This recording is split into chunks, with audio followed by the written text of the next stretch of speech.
కావచ్చు, నిన్న హైదరాబాద్లో కౌశిక్ రెడ్డి గారి ఇంటి మీద దాడి కావచ్చు, రాత్రి సునీతా లక్ష్మారెడ్డి గారి ఇంటిపైన దాడి కావచ్చు, ఒక గుండా రాజ్యం తలపించే విధంగా పాలన కొనసాగుతా ఉంది.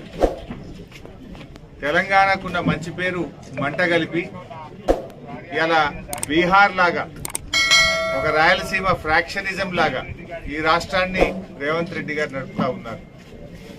నిన్న సునీతా లక్ష్మారెడ్డి గారి మీద జరిగిన దాడి అది కాంగ్రెస్ నాయకత్వ ప్రోత్సాహంతో జరిగిన దాడి.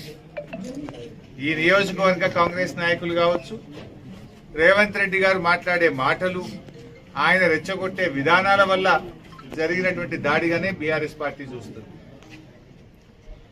ఇంట్లో నిన్న ఎమ్మెల్యే గారు లేరు. అర్ధరాత్రి పూట ఇటువైపు అసలు వినాయకుడిని ర్యాలీ తీసే సందర్భం గతంలో ఎప్పుడూ లేదు.